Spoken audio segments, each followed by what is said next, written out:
Oke, saya sekarang akan menyampaikan materi kalkulus lanjut ya tentang teorema simetri. Oke, sebelum kita memasuki teorema simetri ya dalam integral, kita akan membahas dulu tentang fungsi genap dan fungsi ganjil. Oke, definisi dari fungsi genap ya itu adalah jika kita masukkan min x ya ke dalam fungsi fx ya. Jadi f min x sama dengan fx, maka kita bisa lihat dari grafiknya itu simetris terhadap sumbu y ya. Jadi itu yang dikatakan fungsi genap. Oke, ini saya beri ilustrasi ya salah satu grafik yang simetris ya terhadap sumbu y ya. Oke, ini yang dikatakan sebagai fungsi genap ya, bisa dilihat dari grafiknya yang simetris terhadap sumbu y atau bisa dibuktikan dari kita masukkan fungsinya ya f min x sama dengan fx. Sedangkan fungsi ganjil ya kita bisa membuktikan dari fungsi f min x sama dengan minus fx ya. Kalau dilihat dari grafiknya itu fungsi ganjil itu simetris tapi terhadap O ya, itu 0,0 atau dikatakan juga sebagai simetris terbalik gitu ya. Jadi ini contohnya seperti ini ya, yang di sebelah kanan dia positif gitu ya ke atas, sementara yang di sebelah kiri sumbu Y dia negatif ya ke bawah gitu ya. Jadi kan simetris sebenarnya dia, tetapi terbalik gitu ya. Jadi kalau misalkan di kanan ini nilainya 100 tapi di sebelah kirinya dia minus 100 gitu ya. Jadi itu kebalikan dari yang kanan dengan yang kiri gitu ya. Itu simetris terbalik gitu. Oke, saya ambil contoh dari fungsi ya fx sama dengan 1 ya. Oke. Kalau kita masukkan ya dari fungsinya ya, masukkan f min x ya. Oke, 1 itu konstan ya, konstan itu tetap. Jadi mau dimasukkan berapapun dia tetap 1. F min X itu sama dengan 1. Atau dia sama dengan Fx ya. Oke, kalau dari definisinya tadi ya, kalau F min X sama dengan Fx, artinya Fx sama dengan 1 itu adalah fungsi genap ya. Karena fungsi f min x sama dengan fx. Oke, kalau yang kedua ya, fx sama dengan 2 ya. Saya masukkan ke fungsi ya, f min x itu tetap 2 ya. 2 itu konstan juga ya, jadi nggak akan berubah. Oke, ini sama dengan fx. Jadi fx sama dengan 2 itu juga fungsi genap ya. Jadi sebenarnya fx sama dengan 1 sama dengan 2 sama dengan 3 atau minus 3, minus 4 gitu ya.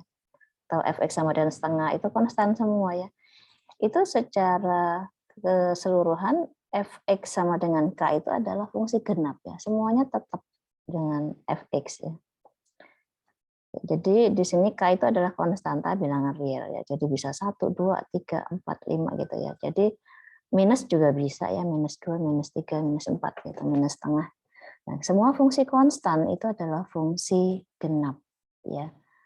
Jadi bukan dilihat dari angkanya ya, angka 1 itu kalau bilangan lain ya, kalau 1 itu bilangan ganjil ya, 2 bilangan genap itu bilangan. Tapi kalau fungsi, semua fungsi konstan itu ya fungsi genap. Gitu. Oke, atau kalau misalkan saya ambil contoh di sini adalah fx sama dengan 1 gitu ya, saya tarik garis. Nah, ini kan kita lihat ya kiri sama kanan itu kan simetris ya terhadap sumbu y. Oke, kayak yang kedua ya fx sama dengan x ya. Kalau kita masukkan ya fungsinya min x ya. Oke, kalau x diganti dengan min x ya sama dengan min x. Nah, min x itu adalah negatifnya dari fx ya kan, fx kan sama dengan x ya. Kalau min X ya sama dengan min Fx. Oke, kalau begitu kesimpulannya Fx sama dengan X itu adalah fungsi ganjil ya. Kalau f min X sama dengan minus Fx, maka itu adalah definisi dari fungsi ganjil. Oke. Atau kalau saya gambarkan ya grafik dari Fx sama dengan X ya, ini seperti ini ya. Ini adalah grafik diagonal gitu ya. Nah, ini simetris ya, tapi terbalik dia. Jadi yang kanan ke atas ya naik, yang ke kiri ke bawah gitu ya. Sebenarnya nilainya sama ya, cuma yang kanan positif, yang kiri negatif. Jadi itu simetrisnya terbalik. Oke, kalau Fx sama dengan X kuadrat ya, kita masukkan min X, itu kan min X dalam kurung dikuadratkan ya. Jadi X-nya itu diganti dengan min X. Nah, kalau min ya dikuadratkan itu jadi plus ya. Jadi X kuadrat. Nah, dia akan kembali seperti semula ya, sama dengan Fx.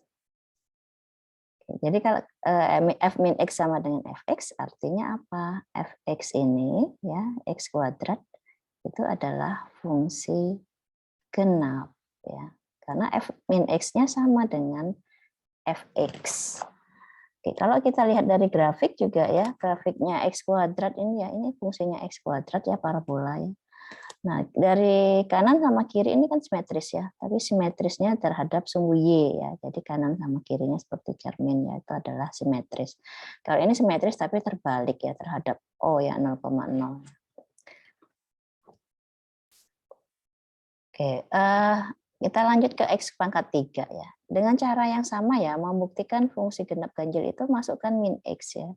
Jadi kalau Fx sama dengan X pangkat 3, kalau F min X ya min X dalam kurung pangkat 3. Nah, min dikali min ya, itu adalah min ya, X pangkat 3. Oke, kalau X pangkat 3 itu adalah Fx, berarti ini adalah min Fx. Oke, kalau F min X sama dengan min Fx, nah itu adalah definisi dari fungsi ganjil ya. Jadi Fx X pangkat 3 ini adalah fungsi ganjil. Oke, kalau kita gambarkan grafik X pangkat 3 ya, ini seperti ini ya, yang sebelah kanan ke atas ya positif, yang sebelah kiri negatif ya, ini simetris, tapi simetrisnya terbalik ya, dengan titik pusatnya 0,0 ya di sini. Oke, satu lagi ya, X pangkat 4 ya, F min X kita masukkan ya, min X dalam kurung pangkat 4. Nah, kalau negatif ya dipangkatkan genap itu kan jadi positif ya. Tapi kalau negatif dipangkatkan ganjil itu tetap negatif. Ya. Oke, ini jadi positif ya, X pangkat 4. Oke, X pangkat 4 kan sama dengan Fx ya. Nah, berarti F min X sama dengan Fx itu adalah definisi fungsi genap ya. Jadi X pangkat 4 ini adalah fungsi genap. Oke, kalau saya gambarkan grafik X pangkat 4 itu hampir sama dengan X pangkat 2 ya, cuma dia lebih apa ya, sebenarnya lebih tinggi yang Y-nya ya, cuma ini dipepetkan gitu ya. Nah, mirip ya. Jadi kiri sama kanan ini simetris gitu ya, antara grafik sebelah kanan dan grafik sebelah kiri itu simetris terhadap sumbu Y. Ini adalah ciri dari fungsi genap ya.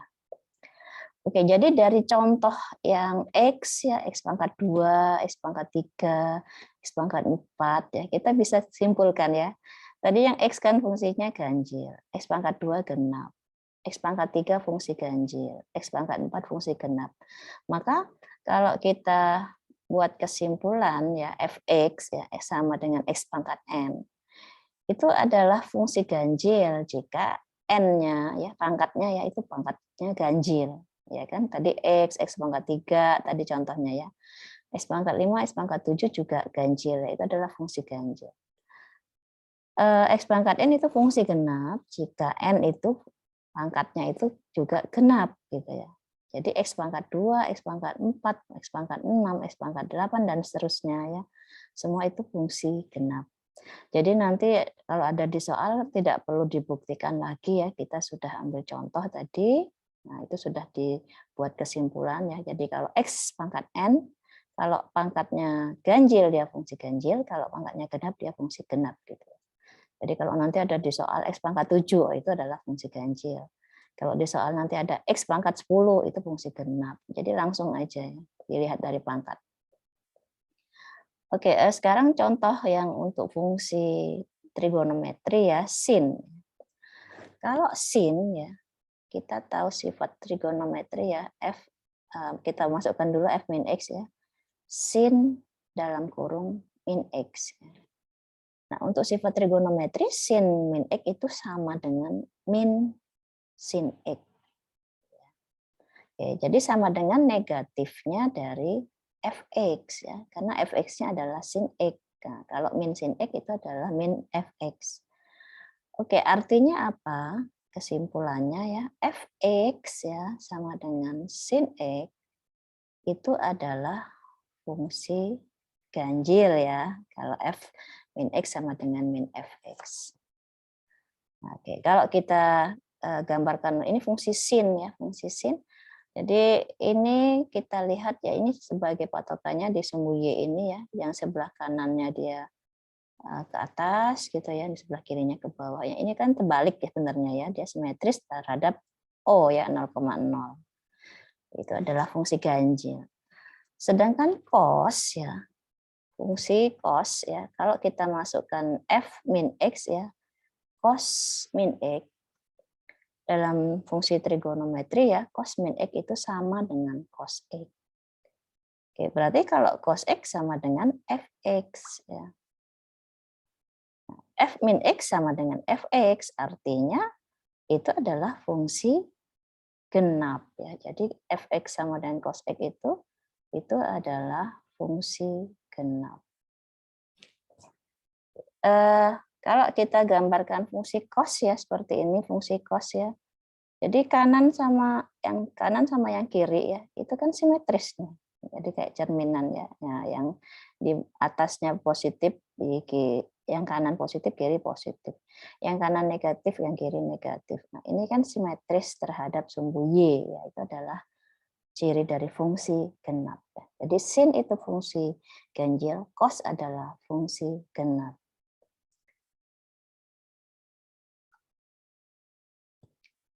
Oke, saya lanjutkan fungsi yang lain gitu ya. Sekarang sudah kombinasi ya. Fx sama dengan x kuadrat plus 5 ya. Ini kita buktikan masukkan min x ya, f min x itu dalam kurung min x. Jadi yang x itu diganti semua dengan min x ya. Kalau 5 itu konstan berarti tidak diganti ya, tetap ya. Oke, min x dalam kurung kuadrat ya, itu positif ya, jadi x kuadrat plus 5. Oke, dia akan sama dengan fx ya. Kan x kuadrat plus 5 ya, sama dengan fx. Oke, kalau f min x sama dengan fx, nah artinya apa? Itu adalah fungsi genap ya. Jadi fx x kuadrat plus 5 itu adalah fungsi genap. Ya. Oke, saya nggak menggambarkan lagi grafiknya ya. Kita buktikan dengan masukkan aja ke f min x gitu ya. Oke, yang nomor 9 ya, fx ya. Kita masukkan f min x ya. Fx-nya adalah x pangkat 3 min 2x ya. Jadi kalau kita masukkan f min x, maka semua x ya ini diganti dengan min x ya. Jadi min x dalam kurung pangkat 3 dikurang 2 kali min x ya. Oke, sama dengan min x pangkat 3. Min dengan min jadi plus 2x ya. Oke, kalau kita lihat ke fx tidak sama ya, kita keluarkan dulu negatifnya. X pangkat 3 min 2x. Nah, kalau x pangkat 3 min 2x itu adalah fx, sehingga ini adalah minus fx. Ya. Oke, jadi kalau f min x sama dengan minusnya fx, kesimpulannya fx ini, ya x pangkat 3 min 2x itu fungsi ganjil. Ya, itu ya. Jadi kita memasukkan min X ya ke dalam fx ya. Jadi X itu semua diganti dengan min X.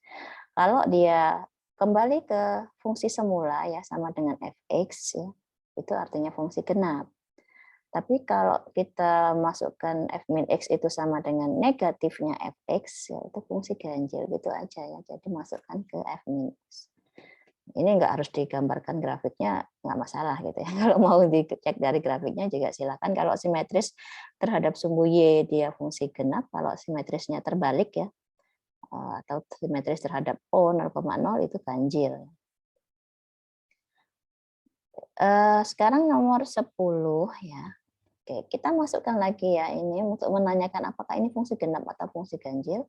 Dibuktikan dengan f min x ya. Jadi semua x ini digantikan dengan min x ya. Kalau konstan tetap ya. Oke, min x pangkatkan 2 ditambah 4 kali min x dikurang 7 ya. Oke, kita kuadratkan dulu ya. Min x dikuadratkan kan jadi positif ya, x kuadrat. 4 dikali min x jadi min 4x.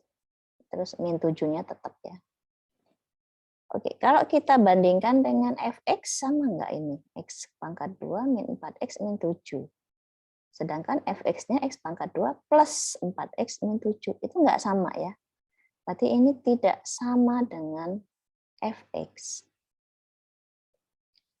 Kalau min fx, ya coba kita negatifkan ya fx-nya. Ya. Artinya negatifkan yang positif jadi negatif, yang negatif jadi positif ya. Berarti ini min x pangkat 2, min 4x plus 7 ya, harusnya ya, kalau min fx. Sedangkan kita dapat f min x itu x pangkat 2, min 4x, min 7. Nah ini juga enggak sama ya dengan min fx. Kan kita mau membuktikan ya, fungsi genap atau fungsi ganjil itu, apakah dia sama dengan fx. Kalau sama dengan fx, dia fungsi genap. Kalau dia sama dengan min fx itu ganjil. Nah, tapi di sini kita lihat dia tidak sama dengan fx dan tidak sama dengan min fx ya.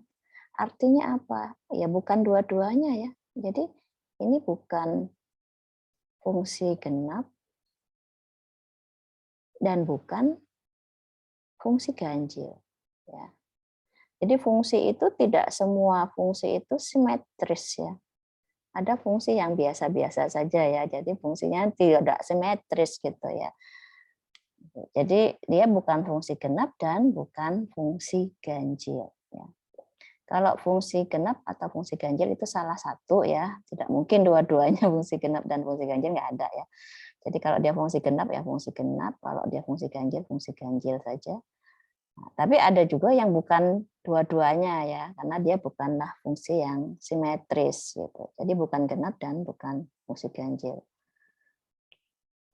Oke, untuk operasi perkalian dan pembagian fungsi genap dan fungsi ganjil ya.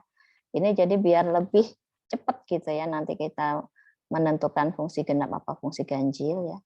Jadi kalau fungsi genap dengan fungsi genap ya. Ini perkalian atau pembagian ya salah satu ya. Jadi kalau dia perkalian atau pembagian. Kalau dia penjumlahan pengurangan nggak berlaku ya kayak tadi harus dimasukkan langsung min x-nya ya. Tapi kalau dia sudah nanti diketahui itu perkalian ya misalnya. Yang ini fungsi genap, yang satunya fungsi genap ya. Kalau genap dengan genap ya itu adalah hasilnya tetap genap ya. Baik dikali maupun dibagi ya.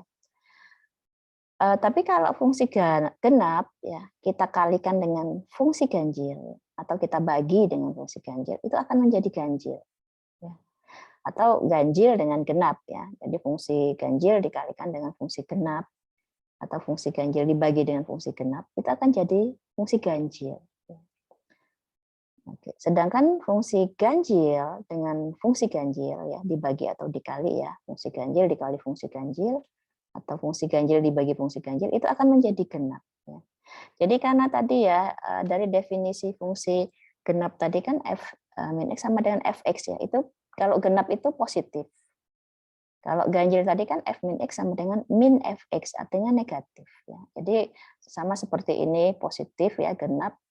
Oke. Jadi positif dan positif kan dia tetap positif. Untuk gampang mengingatnya gitu ya. Oke, kalau genap positif dengan ganjil itu kan negatif, dia akan jadi negatif. Ganjil negatif ya, genap positif, itu akan menjadi negatif. Oke, sedangkan ganjil itu negatif dengan ganjil negatif ya itu akan jadi positif. Gitu aja ya. Jadi untuk gampang mengingatnya kita asumsikan aja bahwa genap itu positif, ganjil itu negatif ya. Jadi untuk perkalian dan pembagiannya dia akan mengikuti tandanya gitu ya. Oke, kita ambil contoh gitu ya nomor 11 ya. X kuadrat plus 1 ya. Itu tadi kalau fungsi X kuadrat plus 1 ya, kalau kita masukkan min X ya, dari kuadratkan X kuadrat plus 1 kan sama dengan Fx ya, ini ganjil.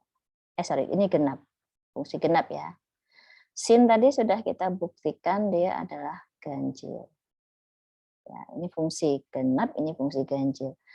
Oke, tadi berdasarkan tadi untuk sifat operasi perkalian dan pembagian ya, ini perkalian ya, genap dengan ganjil ini dikali ya, maka dia akan menjadi ganjil.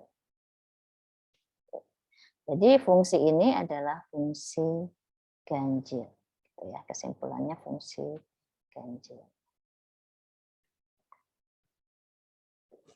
Oke, yang nomor 12 tadi X pangkat 3 min 2X ya. Ini hampir sama tadi ya, kita masukkan min X ya. Tadi udah kita ambil contoh tadi.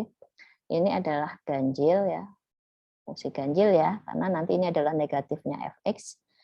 Kalau cos tadi adalah fungsi genap. Ini pembagian ganjil dibagi genap ya, itu akan menjadi ke ganjil ya. Ganjil dibagi genap ya, itu ganjil. Jadi ini adalah fungsi ganjil ya. Gitu ya. Jadi karena kita sudah tahu tadi fungsi ini fungsi ganjil, yang cos fungsi genap. Nah, ganjil dibagi genap itu adalah ganjil.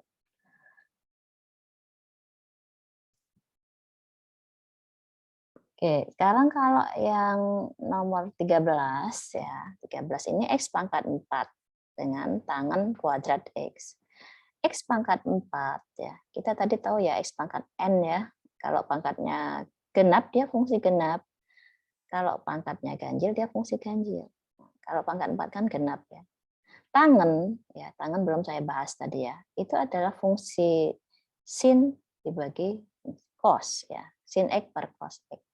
Nah, kita tadi sudah membuktikan ya sin itu adalah fungsi ganjil, sedangkan cos adalah fungsi genap.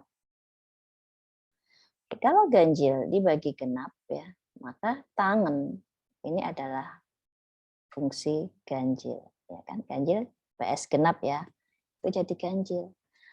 Ya, tetapi di sini tangen kuadrat ya, berarti ini adalah ganjil tapi dikuadratkan.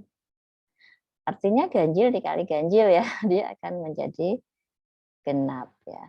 Oke, jadi genap kalikan genap. Di sini adalah genap ya, genap vs genap ya, dia tetap fungsi genap. Oke, itu ya. Jadi X pangkat 4 kali tangen kuadrat X itu adalah genap.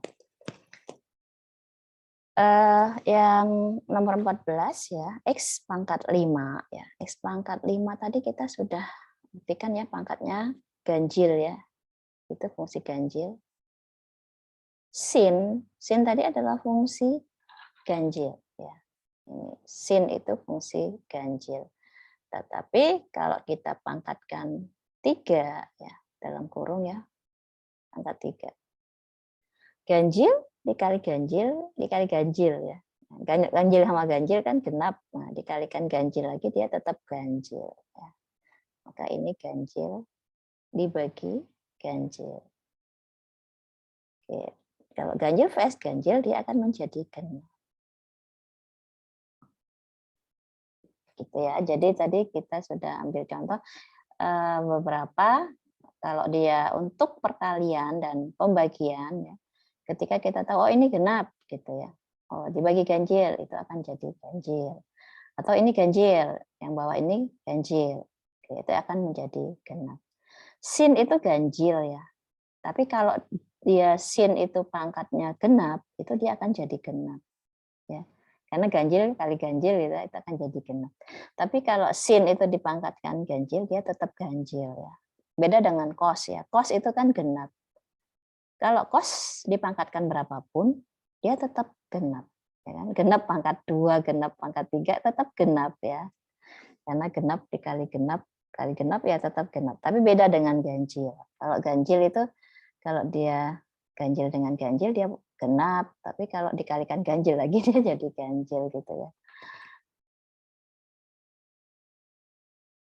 Oke, sekarang kita akan masuk ke penerapan dari fungsi genap dan fungsi ganjil itu ke dalam perhitungan integral ya. Ya, itu dinamakan nanti teoremanya adalah teorema simetri ya. Oke, dalam teorema simetri ya, dia ada dua macam gitu ya. Yang pertama, jika fx itu fungsi genap ya. Ini gambar fungsi genap ya, saya ambil fungsi yang simetris kiri dengan kanan ya. Kemudian saya partisi ya dengan partisi yang sama. Oke, jadi kalau ini genap ya, fx I bar ya, kalau kita sudah belajar ke integral Riemann ya, fx I bar itu yang tingginya ini itu kan positif ya. Kalau dia simetris berarti yang kiri sama dengan yang kanan ya. Berarti luas yang kiri ya itu akan sama dengan luas yang kanan. Jadi kita bisa menghitung integralnya, batasannya simetris ya dari min A sampai A gitu ya, integralnya fx dx. Itu sama saja kita menghitung sebelah kanan ini ya. Ini saya arsir sebelah kanannya ini. Ini dari 0 sampai A gitu ya. Karena yang kiri itu sebenarnya sama ya dengan yang kanan luasnya. Jadi dikalikan 2. Jadi ada 2 daerah yang sama, kita cukup menghitung yang sebelah kanan saja ya. Batasannya 0 sampai A ya, integralnya fx dx ya, terus dikalikan 2. Karena kalau kita memberikan batasan 0 itu lebih gampang nanti kalau kita memasukkan ke dalam fungsinya ya. Batas atasnya A ya kita masukkan, nanti dikurangi batas bawahnya 0 itu lebih cepat. Sebenarnya kalau mau langsung masukkan batas atasnya A, batas bawahnya min A juga boleh ya. Tapi ini untuk menunjukkan aja bahwa sifat simetrinya karena luas kiri sama dengan luas kanan. Jadi boleh aja dijadikan 2 kali luas yang kanan gitu. Tapi kalau fungsi ganjil ya. Nah, fungsi ganjil itu kita lihat ya, ini saya ambil contoh ya. Yang sebelah kanan ini saya ambil positif ya. Yang sebelah kiri dia negatif. Oke, untuk integral Riemann kan kalau fungsi itu fx I bar ya, dikali delta xi ya. Kalau fx I barnya positif ya, dikali delta xi itu pasti positif ya, karena xi dikurang xi min 1 ya, itu selisih xi yang kanan dengan yang kiri itu pasti positif. Oke, maka nilai yang di atas sumbu x ini pasti positif. Sedangkan kalau dia grafik itu di bawah sumbu x ya, fx I barnya itu kan negatif ya, kan di bawah sumbu x kan y-nya negatif. Maka kalau dikalikan dengan delta x, semua akan jadi negatif. Jadi kalau kita menghitung integral Riemann itu ya, dia bisa positif kalau dia misalkan di atas sumbu x semua, karena fx I barnya akan positif semua ya. Tapi kalau di bawah sumbu x, fx I barnya itu akan negatif. Maka nanti jumlahan Riemann-nya juga negatif. Gitu. Jadi tidak dimutlakan ya untuk integral Riemann itu tetap fx I bar dikali delta xi, yaitu sigmanya itu dijumlahkan aja. Jadi bisa positif, bisa negatif. Nah, ketika dia simetris ya, yang di sebelah kanan ya, akan sama dengan di sebelah kiri. Cuma bedanya yang kanan positif, yang kiri itu negatif. Nah, ketika dijumlahkan ini akan menjadi 0 ya, karena yang kanan itu positif ya, yang kiri negatif. dengan angka yang sama ya, karena dia simetris itu kan artinya dia tingginya itu sama gitu. Cuma bedanya yang kanan positif, kiri negatif. Ketika dijumlah ya jadi 0. Jadi untuk fungsi ganjil itu dengan sifat fungsi genap, fungsi ganjil ya dengan teorema simetri itu nggak perlu dihitung. Jadi langsung aja integralnya fungsi ganjil itu 0. Tetapi syaratnya di sini batasannya juga simetris ya, harus min A sampai A ya. Jadi min 2 sampai 2, min 3 sampai 3 gitu, min 5 sampai 5. Atau min Pi sampai P itu maka integralnya 0. Jadi nggak usah dihitung kalau fungsi ganjil. Tapi kalau fungsi genap kita ambil batasan 0 sampai A ya, integral fx dx-nya kemudian dikali 2 gitu. Oke, saya ambil contoh ya. Yang nomor 1 ya, x kuadrat dx. Oke, ini grafik dari fungsi x kuadrat ya, ini dengan batasan misalnya min 3 sampai 3 ya. Harusnya ini saya potong ini min 2 sampai 2. Harusnya min 3 sampai 3 ya, enggak apa-apa. Kalau kita lihat ya fx-nya, fungsinya ya x kuadrat. Ini fungsi genap gitu ya. Dengan teorema simetri kita boleh menuliskan untuk perhitungan integral tertentunya itu 2 kali ya. Batasannya yang sebelah kanan ya 0 sampai 3 x kuadrat dx. Jadi 2-nya di depan ya. Integralnya x kuadrat itu kan sepertiga x pangkat 3. Batasannya 0 sampai 3. Kita masukkan batasan atas. Sebenarnya 2 dikali sepertiga boleh di depan ya sebenarnya. Langsung atau di dalam sini juga nggak apa-apa. Kita masukkan batas atas ya, sepertiga. 3 pangkat 3, batas atas dikurangi ya. Sepertiga 0 pangkat 3. 2 dikali, ini sepertiga dicoret 1 ya, pangkatnya 2. Jadi 3 pangkat 2 itu 9. Ini 0 ya, jadi habis ya 0. 2 kali 9, 18. Maka jawabannya itu adalah 18. Kalau kita menggunakan sifat simetris. Kalau kita misalkan mau langsung ya, langsung itu maksudnya nggak usah pakai teorema simetri juga boleh ya. Jadi kita langsung masukkan batas bawah sama batas atasnya aja. Jadi kita integralkan sepertiga x pangkat 3, tutup, langsung diberi batas. Atasnya 3, bawahnya min 3. Kita masukkan batas atasnya duluan ya. 3 pangkat 3 dikurangi sepertiga, min 3 pangkat 3. Nah, tapi hati-hati sama tanda ya. Oke, ini kita coret, ini 2, jadi 3 pangkat 2, 9. Ini coret 1, min 3 pangkat 2, ini 9. Ini min ya, jadi plus. Oke, jadi 18 ya. Nah, kalau kita lihat kan ini sama ya. Cuma hati-hati di sini aja sih ya. Sepertiga, ini min 3 pangkat 3 itu min 27. Kita coret jadi plus ya. Jadi sepertiga kali 27-nya jadi 9 ya. 9 plus 9 sama dengan 18 ya. Itu jawabannya sama ya. Kalau kita mau pakai teorema simetri, jadi 2 kali 0,3 ya. Itu dapat jawabannya 18. Kalau mau langsung batasannya min 3 sampai 3 juga sama gitu ya, 18 ya. Yang kedua ya, untuk x pangkat 3 ya.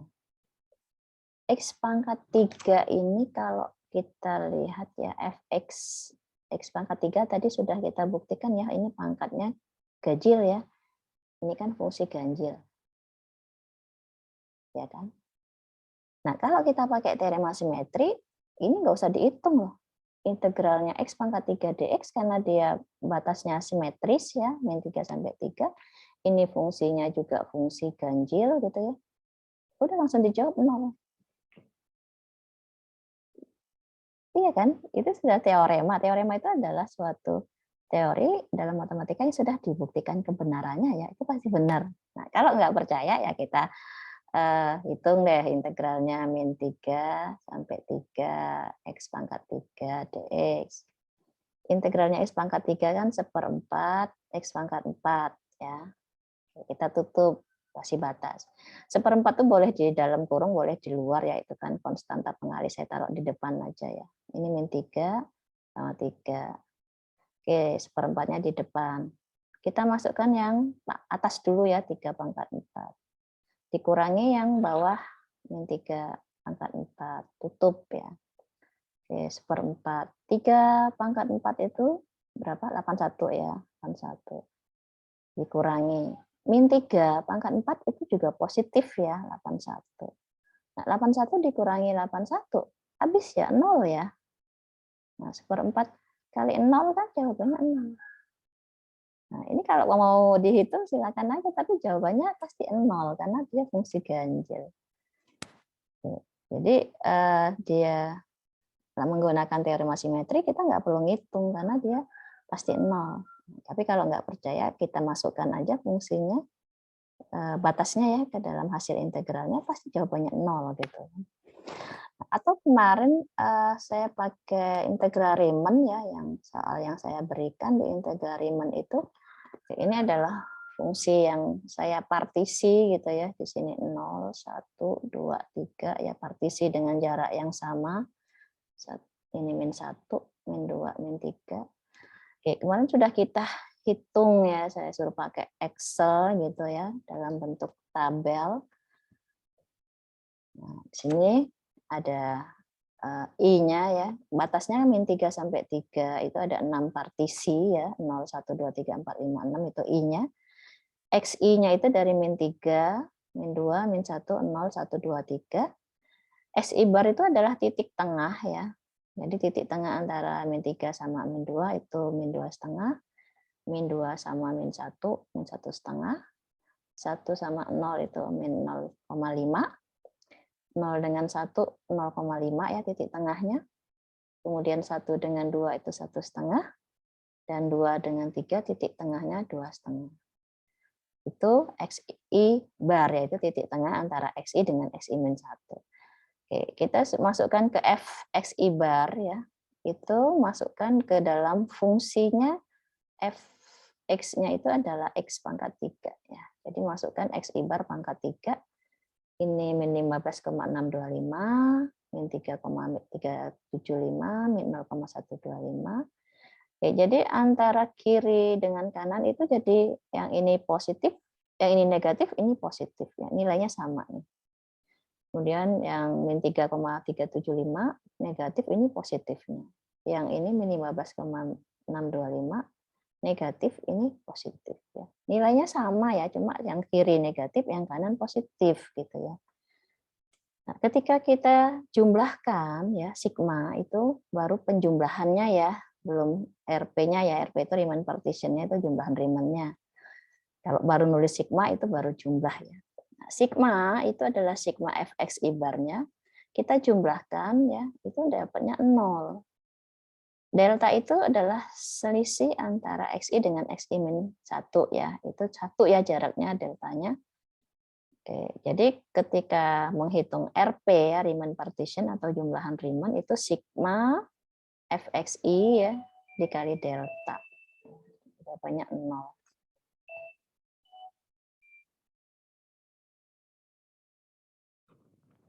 Ya, jadi ini integral Riemann-nya itu juga 0 ya. Jadi hasil integral Riemann itu sama dengan integral tertentu ya. Jadi bisa positif ketika dia fungsi itu di atas sumbu x ya, karena fx ibarnya itu positif. Di bawah sumbu x dia fx ibarnya negatif, maka jumlahannya juga akan negatif ya.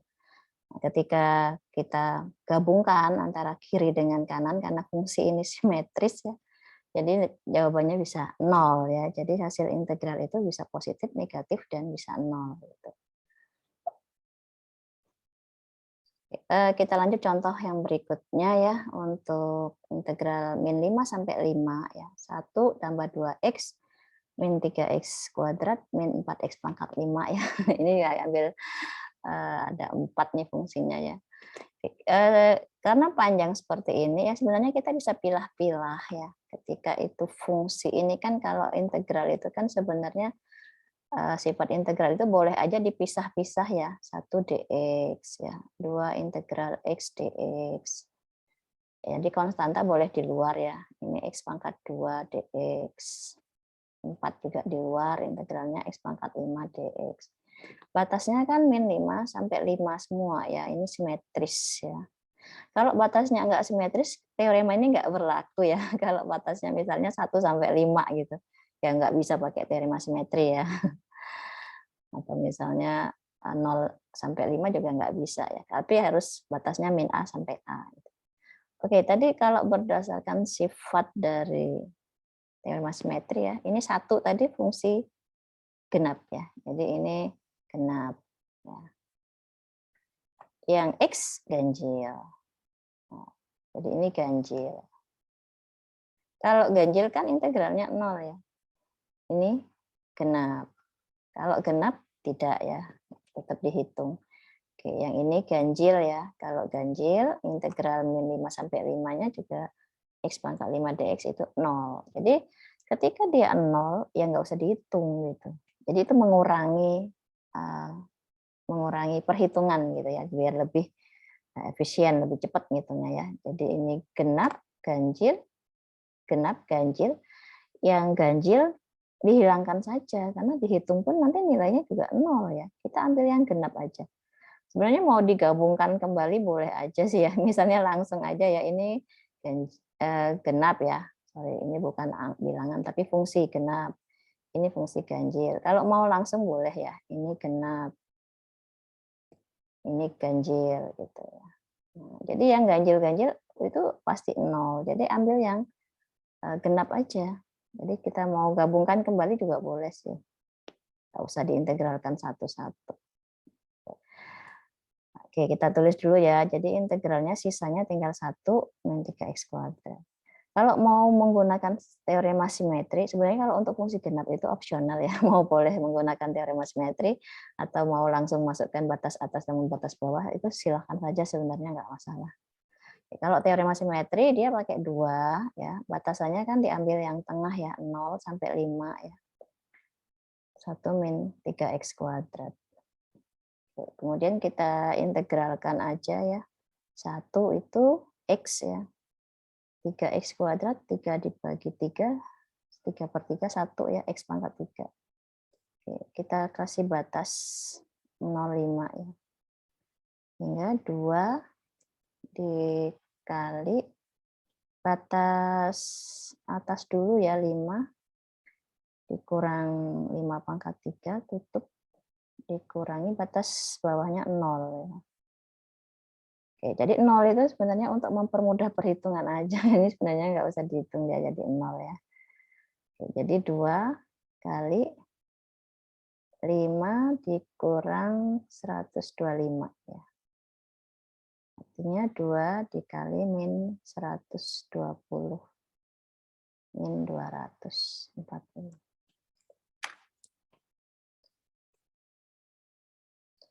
Ya, jadi yang 0 kan tidak perlu kita hitung gitu ya.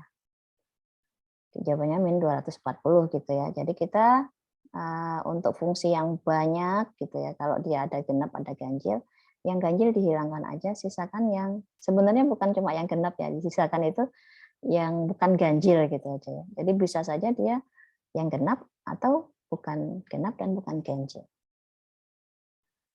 Oke, ini juga sama ya. Ini kan X ya, X itu ganjil. Sin itu kan genap. Sin itu ganjil, tetapi ketika dia dipangkatkan 4, ini dia akan jadi genap. Ya.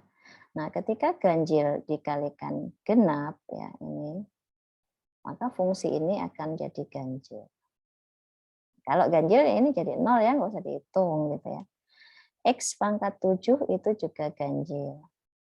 Sebenarnya dikali berapapun ini konstanta nggak usah diperhitungkan ya.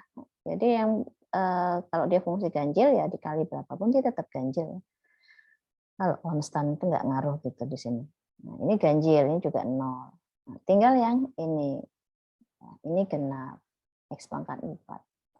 Maka kita tinggal menghitung integralnya, ada min ya, tapi hati-hati ada tanda minus x pangkat 4 dx. Ya. Jadi dari sekian banyak ini, yang ini ganjil, yang ini genap ya, berarti cuma satu yang dihitung ya. Oke, atau kita pakai teorema simetri 2 kali ya. Nah, min ini boleh ditaruh di depan aja, jadi min 2 x pangkat 4 dx. Batasannya jadi 0,2 gitu ya. Jadi min 2, integralnya x pangkat 4 kan 1/5 x pangkat 5 ya. Ini batasannya 0,2. Kita tulis min 2, 1/5, 2 pangkat 5 ya. Dikurangi 0 gitu aja ya. Kalau masukin 0 kan udah nggak usah dihitung lagi 0. Oke, min 2 dikali 32/5 ya.